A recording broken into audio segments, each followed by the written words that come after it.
저잣거리의 무명 상인. 남대문 저잣거리. 해가 중천에 뜰 무렵이면 장사꾼들의 목소리가 하늘을 찌를 듯 울려 퍼졌다. 생선이요. 동해 바다에서 막 잡아 올린 싱싱한 생선. 무명 한 필의 단양. 이보다 싼 곳 없으노. 엿 바꿔요. 달고 고소한 조청엿.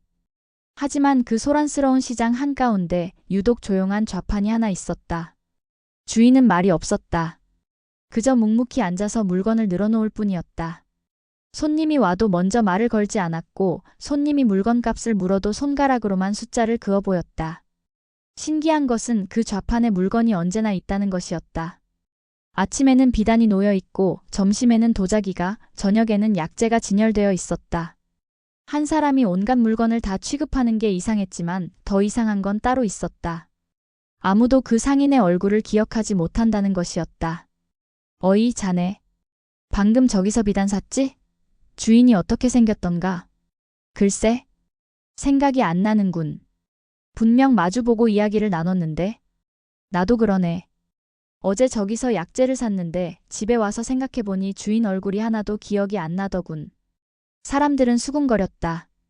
처음에는 자신의 기억력을 의심했다. 하지만 모두가 같은 증상을 보이자 사람들은 깨달았다. 뭔가 이상하다고. 저 사람 혹시 귀신 아닐까? 말도 안 되네. 대낮에 귀신이 어디 있나? 그럼 도수를 부리는 건가? 아니면 얼굴에 무슨 흉한 상처라도 있어서 우리 기억에서 지워버리는 건지도. 소문은 꼬리에 꼬리를 물었다. 하지만 정작 그 상인은 아무런 대꾸도 하지 않았다. 그저 매일 아침이면 나타나서 물건을 팔고 해가 지면 좌판을 정리하고 사라졌다. 그런 상인에게 관심을 가진 사람이 있었다. 포도청의 젊은 관리 이진사였다. 그는 28배 나이로 과거에 급제해 관직에 올랐지만 관청 일보다는 한양거리의 기이한 일들을 조사하는 데 더 흥미를 느끼는 사람이었다. 무명 상인이라. 흥미롭군. 이진사는 어느 날 직접 그 좌판을 찾아갔다. 시장은 여전히 붐볐고 그 좌판은 여전히 조용했다. 상인은 오늘도 묵묵히 앉아 있었다. 이진사는 천천히 다가가 좌판 앞에 섰다. 그리고 상인의 얼굴을 똑바로 바라보았다. 순간 이진사는 숨이 멎을 뻔했다. 얼굴이 보이지 않았다. 아니, 정확히 말하면 보이는데 기억이 되지 않았다. 눈으로는 분명 얼굴의 윤곽을 인식하고 있었다. 눈이 있고 코가 있고 입이 있다는 것도 알았다. 하지만 막상 그 특징을 떠올리려고 하면 마치 물에 번진 먹물처럼 흐릿하게 흩어졌다. 이건 도대체 무슨 일이지? 이진사는 당황했지만 내색하지 않았다. 대신 좌판에 놓인 물건을 살펴보았다. 오늘은 작은 거울들이 진열되어 있었다. 청동으로 만든 거울, 은으로 만든 거울, 그리고 유독 눈에 띄는 하나의 거울이 있었다. 그 거울은 검은 옥으로 만들어진 듯했다. 표면은 거울처럼 매끄러웠지만 보통 거울과 달리 깊은 어둠이 서려 있었다. 마치 밤하늘의 연못 같았다. 이 거울은 얼마요? 이진사가 물었다. 상인은 손가락을 들어 숫자를 그었다. 10량. 적지 않은 돈이었지만 이진사는 망설이지 않고 돈을 꺼냈다. 거울을 받아든 순간 이상한 느낌이 들었다. 거울이 따뜻했다. 마치 누군가의 체온이 남아있는 것처럼. 이진사는 거울을 들여다보았다. 그런데 거울에 비친 것은 자신의 얼굴이 아니었다. 거울 속에는 여자가 있었다. 긴 머리를 풀어헤친 여자가 울고 있었다. 한복은 젖어 있었고 얼굴은 핏기 하나 없이 창백했다. 그녀는 거울 너머에서 이진사를 바라보며 입술을 움직였다. 도와주세요. 소리는 들리지 않았지만 입모양으로 알 수 있었다. 이진사는 깜짝 놀라 거울을 떨어뜨릴 뻔했다. 하지만 다시 거울을 보자 이번에는 자신의 얼굴만 비쳐 있었다. 환상인가? 이진사는 상인을 돌아보았다. 상인은 여전히 무표정하게 앉아 있었다.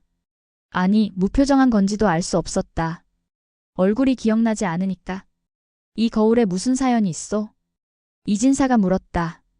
상인은 대답하지 않았다. 그저 다음 손님을 기다릴 뿐이었다. 이진사는 더 이상 묻지 않고 거울을 품에 넣고 자리를 떠났다. 집으로 돌아온 이진사는 거울을 책상 위에 올려놓고 찬찬히 살펴보았다. 겉보기에는 평범한 거울이었다. 하지만 다시 들여다보자 또 그 여자가 나타났다. 이번에는 더 선명했다. 여자는 방 안에 갇혀 있었다. 창문도 없고 문도 없는 좁은 방. 그녀는 벽을 두드리며 울부짖고 있었다. 입술이 움직였다. 제발, 나를 찾아주세요. 이진사는 소름이 돋았다. 이건 단순한 환상이 아니었다. 거울 속에 진짜 누군가가 갇혀 있는 것이었다. 다음 날 이진사는 다시 저잣거리로 갔다. 무명 상인을 찾기 위해서였다. 하지만 역시나 상인은 보이지 않았다. 사흘을 기다렸고 일주일을 기다렸다. 그런데 보름이 지난 어느 날 상인이 다시 나타났다. 여전히 조용한 좌판. 여전히 기억나지 않는 얼굴. 이진사는 거울을 들고 상인 앞에 섰다. 이 거울을 돌려주러 왔소. 상인은 거울을 받아들었다. 그리고 좌판 위에 조심스럽게 올려놓았다. 이진사는 물었다. 당신은 대체 누구요? 왜 이런 짓을 하는 거요? 상인은 대답하지 않았다. 하지만 이번에는 손가락으로 땅바닥에 글씨를 썼다. 나는 기억하는 자입니다. 기억하는 자? 세상 사람들이 잊어버린 것들을 기억합니다. 그리고 그것들을 거래합니다. 이진사는 눈살을 찌푸렸다. 홍련처럼 원한을 품은 혼들을 거래한다는 말이요? 원한만이 아닙니다. 사랑도 후회도 그리움도. 사람들이 잃어버린 감정들. 죽어서도 놓지 못한 집착들. 나는 그것들을 모읍니다. 그래서 혼들을 물건에 가두는 거요? 그들이 원했습니다. 다시 세상에 머물고 싶다고. 나는 그저 방법을 제시했을 뿐입니다. 이진사는 좌판을 둘러보았다. 오늘은 작은 장신구들이 진열되어 있었다. 비녀, 놀이개, 귀걸이. 그 하나하나에 누군가의 혼이 담겨 있는 것일까? 당신의 얼굴을 아무도 기억하지 못하는 이유는 뭐요? 상인은 잠시 멈칫했다. 그러더니 천천히 글씨를 썼다. 나는 이미 죽은 사람입니다. 300년 전에. 이진사는 숨이 멎었다. 죽은 사람이라니. 나는 조선 초기의 사관이었습니다. 역사를 기록하는 사람. 하지만 나는 기록해서는 안 될 것을 기록했습니다. 왕실의 추문을. 그래서 죽임을 당했습니다. 상인의 손놀림이 빨라졌다. 죽기 전 나는 저주를 받았습니다. 너는 영원히 기억되지 못할 것이다. 네가 쓴 글도 내 얼굴도 내 이름도. 그렇게 나는 무명이 되었습니다. 그래서 무명 상인. 하지만 나는 깨달았습니다. 기억되지 않는다는 것은 자유라는 것을. 나는 죽어서도 사라지지 않았습니다. 대신 이렇게 저잣거리를 떠돕니다. 사람들의 한을 모으고 그것을 거래합니다. 이진사는 복잡한 표정을 지었다. 그럼 홍련도 당신이 도와준 거요? 그녀는 300년을 기다렸습니다. 나처럼. 나는 그녀의 마음을 이해했습니다. 그래서 방법을 알려줬습니다.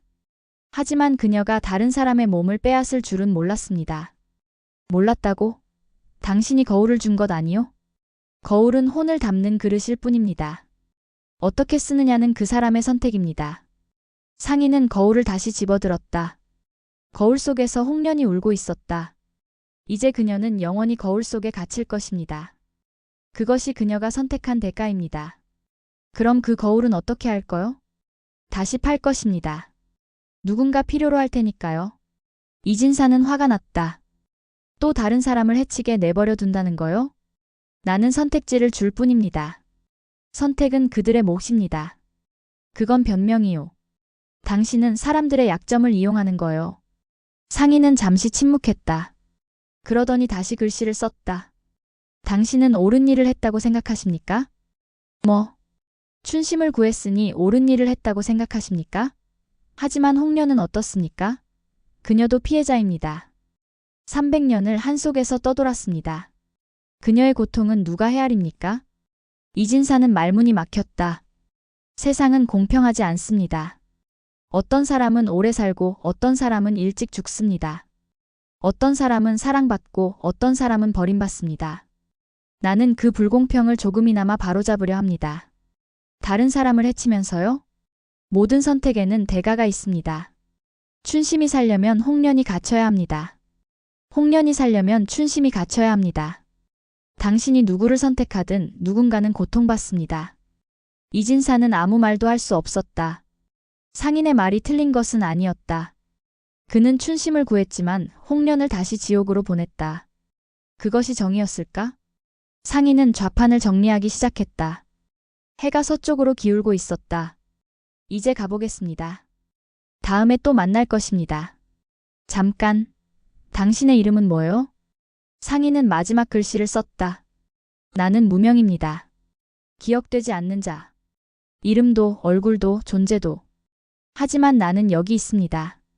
영원히. 상인은 좌판을 들고 사라졌다. 이진사는 그 자리에 서서 한참을 망연자실했다. 땅바닥에는 상인이 쓴 글씨가 남아 있었다. 하지만 곧 사람들의 발에 밝혀 지워졌다. 다음 날 이진사는 민참판댁을 다시 찾았다. 춘심은 많이 회복되어 있었다. 얼굴에 핏기가 돌았고 미소도 지을 수 있었다. 은인이시네요. 어떻게 감사를 드려야 할지. 춘심이 절을 했다. 이진사는 손을 저었다. 괜찮소. 그저 제 할 일을 했을 뿐이요. 그런데 저를 구해주신 그 거울은 어떻게 된 건가요? 이진사는 잠시 망설였다. 그 거울에는 다른 여인이 갇혀 있었소. 당신의 몸을 차지했던 혼. 그럼 그 여인은 지금 어디에 있나요? 거울 속에 갇혀 있소. 아마 영원히. 춘심의 표정이 어두워졌다.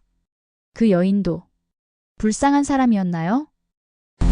이진사는 대답할 수 없었다. 홍련도 피해자였다. 사랑에 버림받고 억울하게 죽고 300년을 떠돌았다. 그녀가 춘심의 몸을 빼앗은 것은 잘못이었지만 그녀의 절망을 이해할 수는 있었다. 나리. 춘심이 조심스럽게 물었다. 만약 그 여인을 구할 방법이 있다면 구해주실 수 있나요? 뭐라고? 저도 거울 속에 갇혀 있을 때 얼마나 무서웠는지 알아요. 영원히 그 안에 있다는 건 상상도 하기 싫어요. 그 여인도 분명 두려울 거예요. 이진사는 춘심을 바라보았다. 자신을 괴롭혔던 혼을 동정하는 모습이 놀라웠다. 하지만 그녀를 풀어주면 또 다른 사람을 해칠 수 있어. 그럼 약속을 받으면 안 될까요? 다시는 누군가를 해치지 않겠다는 약속을. 이진사는 고개를 저었다. 그건 제가 할 수 있는 일이 아니오. 그 거울은 이미 무명 상인에게 돌려줬소. 무명 상인이요? 이진사는 춘심에게 무명 상인에 대한 이야기를 들려줬다. 얼굴이 기억나지 않는 상인, 혼을 거래하는 자, 300년을 떠도는 망령. 춘심은 이야기를 듣고 깊은 한숨을 내쉬었다. 세상에는 불쌍한 사람들이 많네요. 그렇소. 나리, 저는 운이 좋았어요. 나리가 저를 찾아주셨으니까요. 하지만 홍련은 아무도 찾아주지 않았나 봐요. 춘심의 말에 이진사는 가슴이 먹먹해졌다. 맞는 말이었다. 홍련을 찾아준 사람은 아무도 없었다. 300년 동안. 그래서 그녀는 무명 상인에게 의지할 수밖에 없었던 것이다. 나리, 부탁이 있어요. 무엇이요? 만약 다시 그 무명 상인을 만나시거든 홍련에게 전해주세요. 제가 미안하다고. 그리고 언젠가는 편히 쉴 수 있기를 바란다고. 이진사는 고개를 끄덕였다. 그러겠소. 그날 이후 이진사는 다시 저잣거리를 찾아갔다.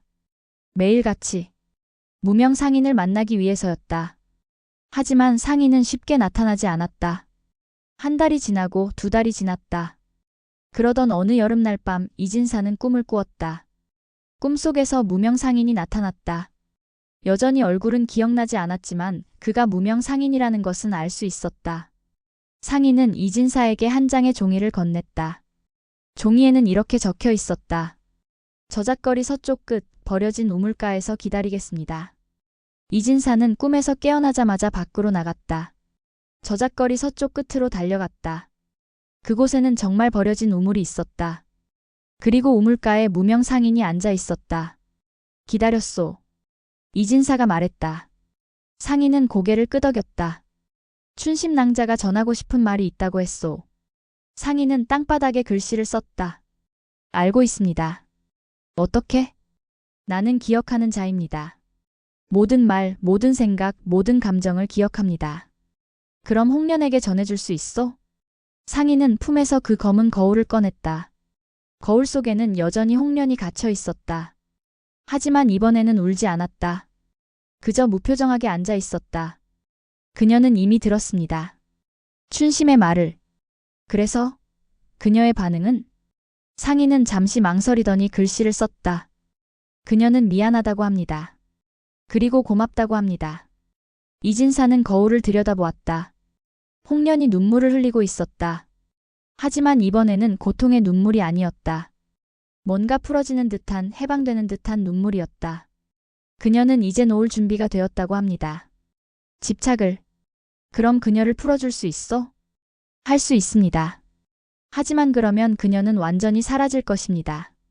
저승도 환생도 아닌 그저 소멸. 그게 그녀가 원하는 거요? 상인은 고개를 끄덕였다. 그녀는 300년을 버텼습니다. 이제 쉬고 싶답니다. 영원히. 이진사는 깊은 한숨을 내쉬었다. 그렇다면 그녀가 원하는 대로 해주시오. 상인은 거울을 우물가에 놓았다. 그리고 손을 거울 위에 올렸다. 거울에서 빛이 새어나오기 시작했다. 홍련의 형체가 거울에서 빠져나왔다. 투명하고 희미했다. 홍련은 이진사를 바라보며 미소를 지었다. 고마워요. 관리나리. 목소리는 바람처럼 가벼웠다. 그리고 춘심낭자께도 고맙다고 전해주세요. 저를 용서해줘서. 그럴 것이오. 홍련은 하늘을 올려다보았다. 별들이 빛나고 있었다. 오랜만에 보는 하늘이네요. 아름다워요. 그녀의 몸이 점점 투명해지기 시작했다. 발끝부터 천천히 사라지고 있었다. 다음 생이 있다면 그때는 행복하게 살고 싶어요. 누군가를 해치지 않고 누군가에게 해를 입지도 않고 그럴 수 있을 것이오. 홍련의 형체가 완전히 사라졌다. 바람만 남았다. 그리고 그 바람도 곧 멎었다. 거울은 검은 옥 조각일 뿐이었다. 더 이상 혼이 담겨 있지 않았다. 무명 상인이 거울을 집어들었다. 이제 이 거울은 그저 거울일 뿐입니다. 그럼 팔지 않을까요? 팔 것입니다. 하지만 이제는 아무 힘도 없는 거울입니다. 그저 자신의 얼굴을 비춰볼 뿐. 상인은 일어섰다. 당신은 좋은 사람입니다. 이진사 나리. 나는 그저. 하지만 기억하십시오. 세상에는 여전히 많은 홍련들이 있습니다. 원한을 품고 떠도는 혼들. 그들을 모두 구할 수는 없습니다. 알고 있소. 나는 계속 그들을 모을 것입니다. 그리고 거래할 것입니다. 그것이 내가 할 수 있는 일이니까요. 당신은 언제까지 이 일을 할까요? 상인은 잠시 침묵했다. 영원히. 나도 홍련처럼 놓을 수 있을 때까지. 놓는다니? 나도 집착하고 있습니다. 기억에. 잊혀진다는 것에. 언젠가 나도 놓을 수 있을 것입니다. 그때까지는 이 일을 계속할 것입니다. 무명 상인은 등을 돌렸다. 안녕히 계십시오, 이진사 나리. 우리는 다시 만날 것입니다. 어떻게 아시오? 당신도 언젠가 무언가를 잃을 것이기 때문입니다. 그때 당신은 나를 찾을 것입니다. 상인은 어둠 속으로 사라졌다. 이진사는 그 자리에 홀로 남았다. 우물가에서 별을 올려다보며 10년이 흘렀다. 이진사는 이제 포도청의 높은 벼슬에 올라 있었다. 40의 나이 훌륭한 아내와 두 아이가 있었다. 행복한 삶이었다. 하지만 어느 날 아내가 병에 걸렸다. 의원들이 와봤지만 방법이 없다고 했다. 시간 문제라고 했다. 이진사는 아내의 손을 잡고 밤새 깨어 있었다. 아내는 점점 차가워졌다. 그리고 새벽 무렵 마지막 숨을 거두었다. 여보. 이진사는 아내의 시신을 끌어안고 울었다. 얼마나 울었는지 모른다.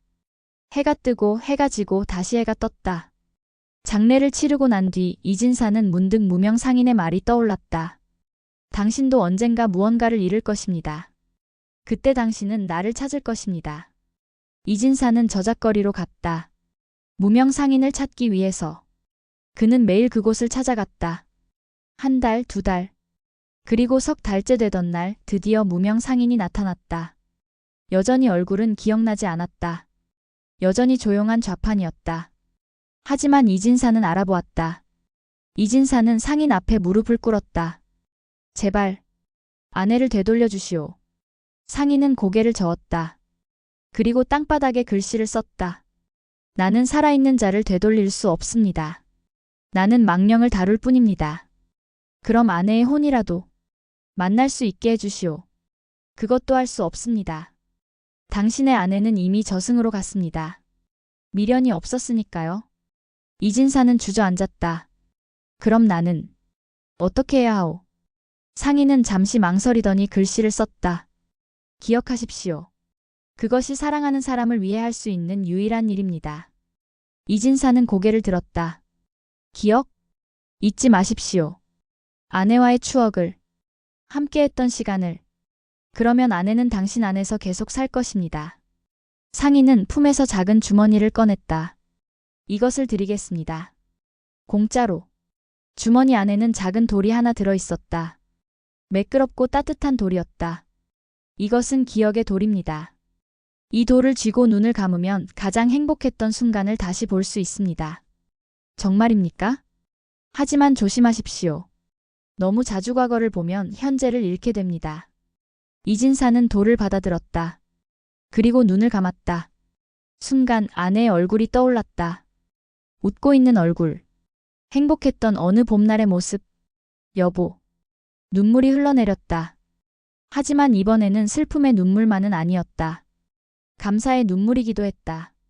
이렇게라도 아내를 만날 수 있어서. 이진사는 눈을 떴다. 상인은 여전히 그 자리에 있었다. 고맙소. 상인은 고개를 끄덕였다. 이제 살아가십시오. 당신에게는 아직 할 일이 남아 있습니다. 할 일이요? 두 아이가 있지 않습니까?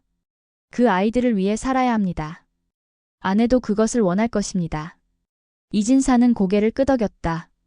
맞는 말이었다. 그는 아직 아버지였다. 아내를 잃었지만 아이들은 여전히 그를 필요로 했다. 그렇소. 당신 말이 맞소. 이진사는 일어섰다. 당신은 나쁜 사람이 아니오. 그저 불쌍한 사람이오. 상인은 아무 말도 하지 않았다. 이진사는 등을 돌려 집으로 향했다. 손에는 기억의 돌이 쥐어져 있었다. 그날 이후 이진사는 다시 저잣거리에 가지 않았다. 기억의 돌도 서랍 깊숙이 넣어두었다. 가끔 너무 외로울 때만 꺼내보았다. 상인의 경고를 기억하면서. 그리고 세월이 흘러 이진사도 늙어 죽었다. 그의 아이들은 자라서 훌륭한 어른이 되었다. 손자도 생겼다. 이진사는 행복하게 죽었다. 하지만 죽기 전 그는 유언을 남겼다. 내가 죽거든 저잣거리 한가운데에 내 무덤을 만들어라. 그리고 기억의 돌을 함께 묻어라. 가족들은 이상하게 생각했지만 유언대로 했다. 저잣거리 한가운데 작은 무덤이 생겼다. 사람들은 그 무덤을 지나치며 고개를 숙였다. 그리고 어느 날 무명 상인이 그 무덤 앞에 섰다. 오랜만이었다. 상인은 무덤 앞에 무릎을 꿇고 술 한 잔을 따랐다. 땅바닥에 글씨를 썼다. 잘 가십시오, 이진사 나리. 당신은 끝까지 기억했습니다. 사랑하는 사람을. 그것으로 충분합니다. 상인은 일어섰다. 그리고 좌판을 펼쳤다. 오늘도 사람들이 오갈 것이다. 오늘도 누군가는 무언가를 잃을 것이다.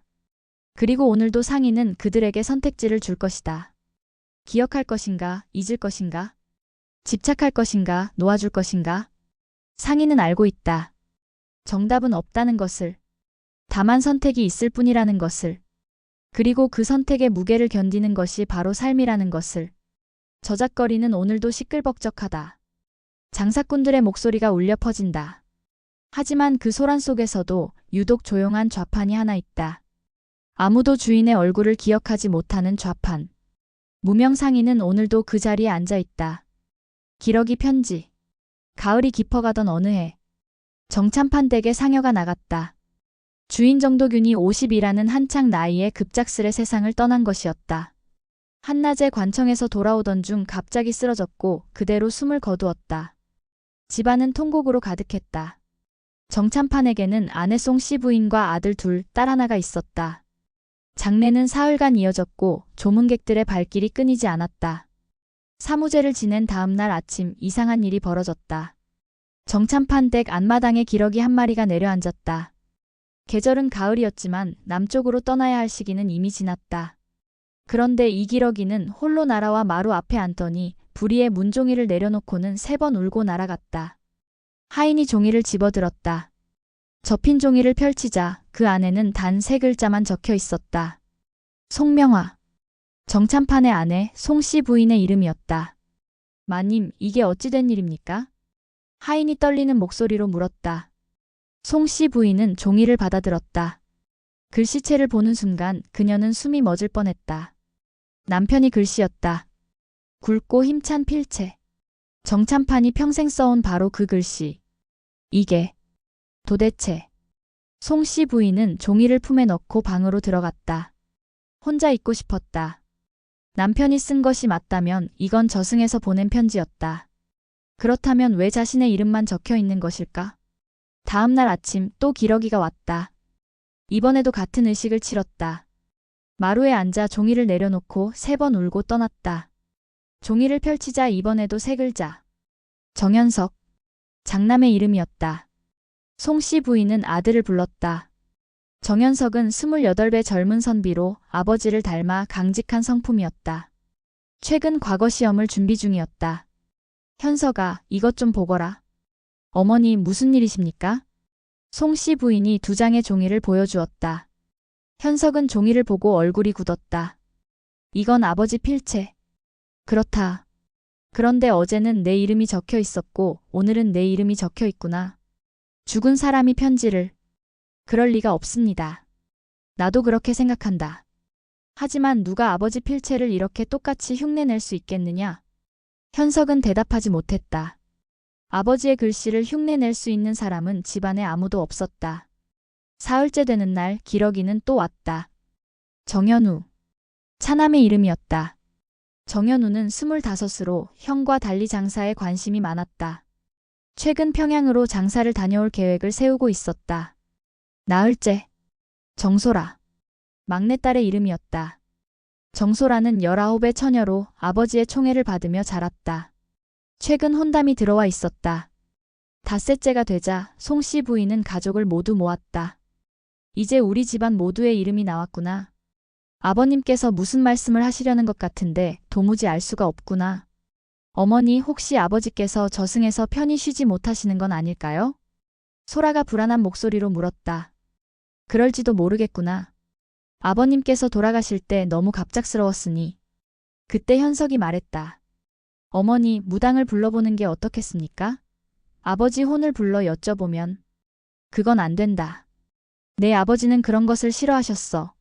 송 씨 부인은 고개를 저었다.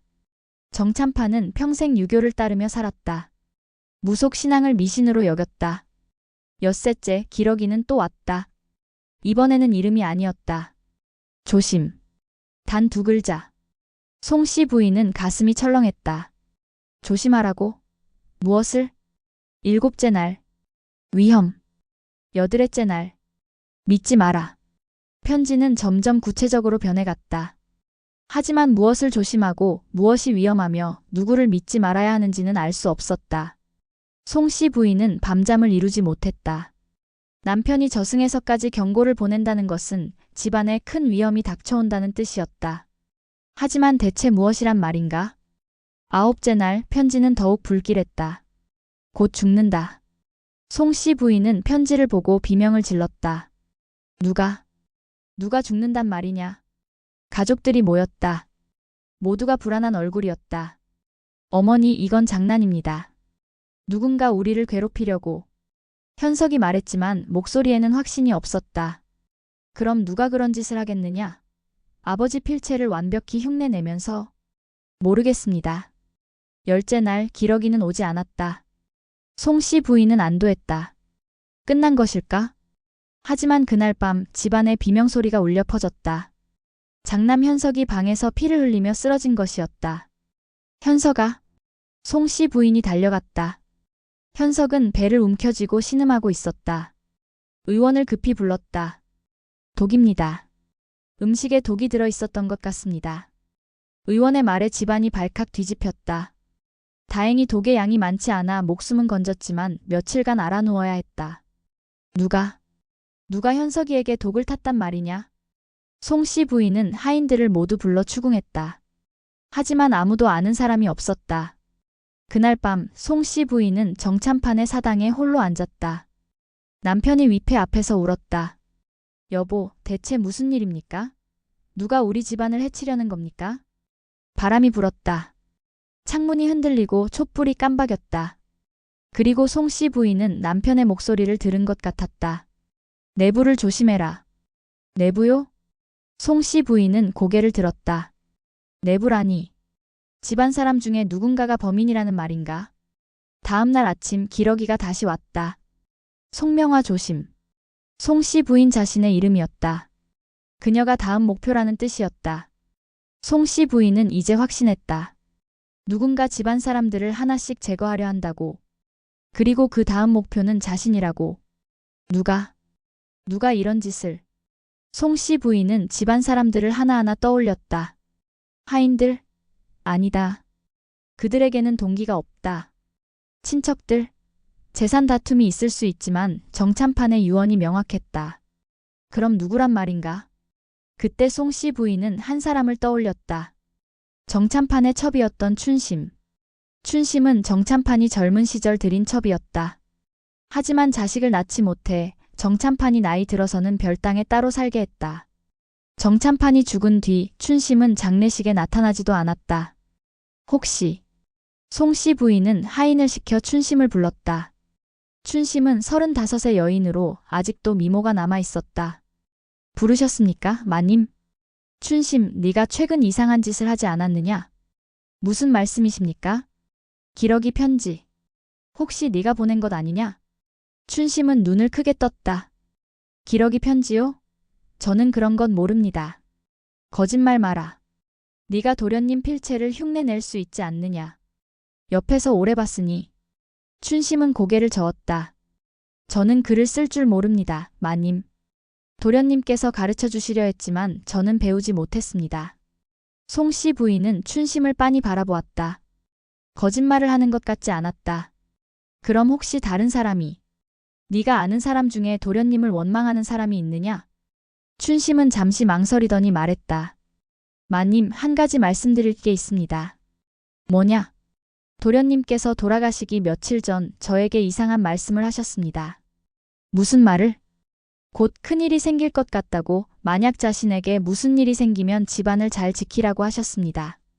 송 씨 부인은 숨이 멎었다. 그게 무슨 뜻이냐? 저도 몰랐습니다. 그런데 그 며칠 뒤 도련님께서 돌아가셨고, 송 씨 부인은 깨달았다. 남편은 이미 알고 있었던 것이다. 자신이 곧 죽을 것을. 그리고 죽은 뒤에 집안의 위험이 닥칠 것을. 그럼 도련님께서 미리 준비를 하신 건가? 기러기 편지를? 그럴지도 모릅니다, 마님. 송 씨 부인은 다시 사당으로 갔다. 남편의 물건들을 뒤졌다. 혹시 뭔가 단서가 있을까 싶어서. 그러다 서랍 깊은 곳에서 편지 한 통을 발견했다. 봉인된 편지였다. 겉봉에는 이렇게 적혀 있었다. 내가 죽은 뒤 열어볼 것. 송 씨 부인은 떨리는 손으로 편지를 뜯었다. 안에는 남편의 글씨로 긴 편지가 적혀 있었다. 명화에게. 이 편지를 읽고 있다면 나는 이미 세상을 떠난 뒤일 것이오. 미안하오. 당신에게 미리 말하지 못해서. 나는 알고 있었소. 내가 곧 죽을 것이라는 것을. 누군가 나를 죽이려 한다는 것을. 범인은 현우요. 송 씨 부인은 편지를 떨어뜨릴 뻔했다. 차남 현우라니. 현우는 내 아들이 아니오. 송 씨 부인은 온몸이 얼어붙었다. 당신은 모를 것이오. 하지만 나는 알고 있었소. 현우는 당신의 친정조카 송기범과 당신 사이에 태어난 아이요. 아니. 송 씨 부인은 머리가 멍해졌다. 남편이 알고 있었다니. 나는 그것을 알면서도 현우를 내 아들로 키웠소. 당신을 사랑했고 당신이 지은 죄를 덮어주고 싶었으니까. 하지만 현우는 달랐소. 그는 자신의 출생을 알게 되었고 나를 원망하게 되었소. 어째서 자신을 진짜 아들처럼 대하지 않냐고. 어째서 재산을 형에게만 물려주려 하냐고. 나는 현우를 타이르려 했소. 하지만 그는 이미 변해 있었소. 그리고 나를 죽이기로 결심한 것 같소. 내가 죽은 뒤 현우는 집안 사람들을 하나씩 제거할 것이오. 그리고 마지막에는 당신도. 그래야 재산을 혼자 차지할 수 있으니까. 그래서 나는 미리 준비했소. 기러기를 길들여 내가 죽은 뒤 당신들에게 편지를 전하도록. 송 씨 부인은 울음을 터뜨렸다. 남편은 모든 것을 알고 있었다. 그리고 죽어서까지 가족을 지키려 한 것이었다. 현우를 조심하시오. 그리고 관에 알리시오. 내 시신을 검시하면 독살당한 증거가 나올 것이오. 사랑하오, 명화. 미안하오. 그리고 고맙소. 당신과 함께한 시간은 행복했소. 편지는 거기서 끝났다. 송 씨 부인은 편지를 들고 현석의 방으로 달려갔다. 현석아, 일어나라. 큰일이다. 어머니, 무슨 일이십니까? 내 아버지 편지를 찾았다. 범인은 현우다. 현우요? 그때였다. 밖에서 비명소리가 들렸다. 불이야. 불이야. 별당에서 불이 난 것이었다. 춘심이 사는 별당. 춘심.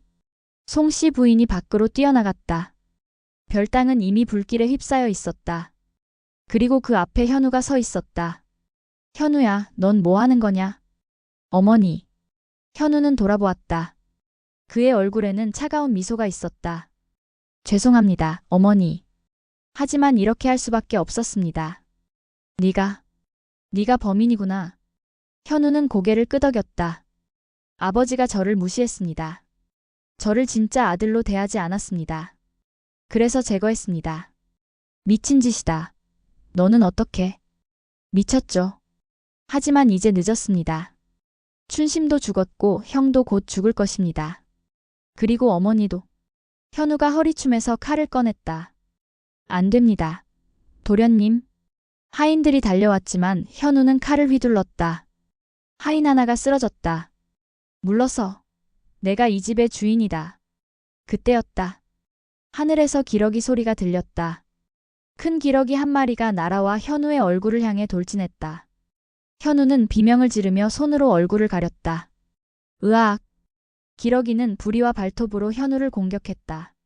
현우는 칼을 떨어뜨리고 바닥에 굴렀다. 그 사이 하인들이 현우를 붙잡았다. 놔. 현우가 발버둥 쳤지만 이미 늦었다. 송 씨 부인은 관에 알렸고 포도청 관리들이 달려왔다. 정참판의 시신을 다시 검시한 결과 독살당한 증거가 나왔다. 현우가 쓴 독약과 같은 성분이었다. 현우는 모든 죄를 자백했다. 아버지를 죽였고 형을 죽이려 했으며 춘심을 죽였고 어머니마저 죽이려 했다고. 왜 그런 짓을 했느냐? 포도청 관리가 물었다. 나는 인정받고 싶었습니다. 나도 이 집의 아들이라고. 하지만 아무도 인정하지 않았습니다. 그래서 가족을 죽였느냐? 죄송합니다. 현우는 사형을 선고받았다. 송 씨 부인은 아들의 처형을 보지 않았다. 참아볼 수 없었다. 대신 그녀는 정참판의 사당에 앉아 남편에게 말했다. 여보, 고마워요. 우리를 지켜주셔서. 그리고 미안해요. 제가 잘못했어요. 바람이 불었다. 따뜻한 바람이었다. 마치 남편이 용서한다는 듯. 그날 이후 기러기는 다시 오지 않았다. 정참판은 할 일을 마쳤기 때문이었다. 송 씨 부인은 남은 생을 참회하며 살았다. 절에 시주를 하고 가난한 사람들을 도왔다. 그리고 남편의 제사를 한 번도 거르지 않았다. 현석은 과거의 급제의 훌륭한 관리가 되었다. 소라는 좋은 집안으로 시집을 가 행복하게 살았다. 그리고 사람들은 오래도록 기러기 편지 이야기를 기억했다. 죽어서도 가족을 지킨 정참판의 이야기를, 그 사랑과 준비 그리고 용서를. 편지는 언제나 진실을 담는다. 세월이 흘러 송 씨 부인도 세상을 떠났다. 그녀가 죽기 전날 밤 꿈에 남편이 나타났다. 여보. 오래 기다렸소, 명화. 정참판은 젊은 시절의 모습이었다. 송 씨 부인도 젊어져 있었다. 저를 용서하시나요? 이미 용서했소. 당신도 괴로웠을 것이오. 감사합니다. 정참판은 송 씨 부인의 손을 잡았다. 이제 함께 가시오. 우리가 가야 할 곳으로. 두 사람은 함께 빗속으로 걸어갔다. 그리고 하늘에서 기러기 두 마리가 함께 날아갔다. 여러분, 오늘 이야기는 어떠셨나요? 저작거리에 있었지만 누구도 기억하지 못한 무명 상인, 그리고 죽은 이의 집으로 날아든 기러기 한 마리의 편지. 살아있는 자의 기억보다 떠나간 이들의 흔적이 더 선명할 때가 있습니다. 혹시 여러분 주변에도 이름 없이 스쳐 지나가는 사람 혹은 이유 없이 찾아온 짧은 징조가 있다면 그건 그냥 지나치는 게 좋을지도 모릅니다. 오늘도 밤에 야단방에 들러주셔서 감사합니다. 다음 밤에도 잊힌 이야기 하나 들려드릴게요.